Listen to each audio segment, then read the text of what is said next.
Indonesia kaya akan energi baru dan terbarukan EBT dan memiliki sumber daya air yang melimpah karena banyaknya danau, sungai, dan lautan, serta sinar matahari dan aliran angin yang bergerak konstan. Potensi EBT yang sangat besar dapat dilihat sebagai salah satu kunci untuk mewujudkan visi nasional Indonesia Emas tahun 2045.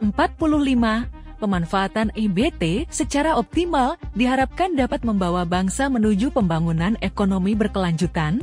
Oleh karena itu, Indonesia memerlukan transisi dari energi berbasis fosil ke sumber energi ramah lingkungan. Dengan demikian, negara akan berhasil mencapai keberlanjutan, ketahanan, dan swasembada energi.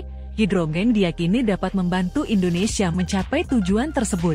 Karena bukan energi primer, maka hidrogen perlu diproduksi menggunakan teknologi tinggi.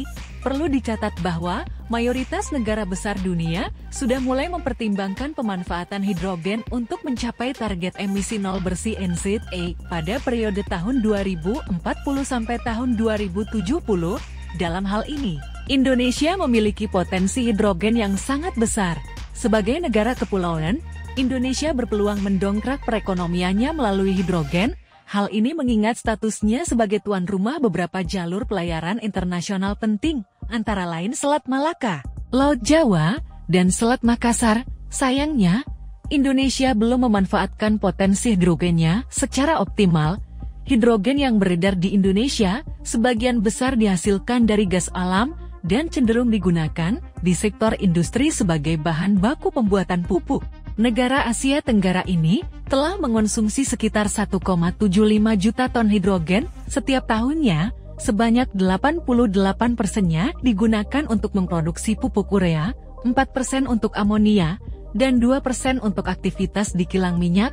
Faktanya, Kementerian Energi dan Sumber Daya Mineral memperkirakan kebutuhan hidrogen rendah karbon nasional akan mengalami peningkatan yang signifikan pada periode tahun 2031 sampai tahun 2060.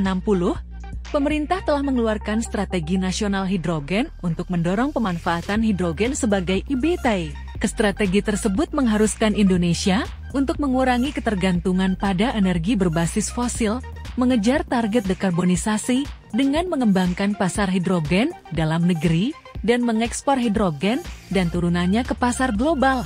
Katalis dipandang perlu untuk menyukseskan strategi nasional Ibu Kota Nusantara IKN yang sedang dibangun di Kalimantan Timur, dianggap sebagai katalis yang dibutuhkan negara. Pertanyaannya adalah, apakah IKN mampu menjadi katalis yang dibutuhkan? Download Tribun X sekarang, menghadirkan lokal menjadi Indonesia.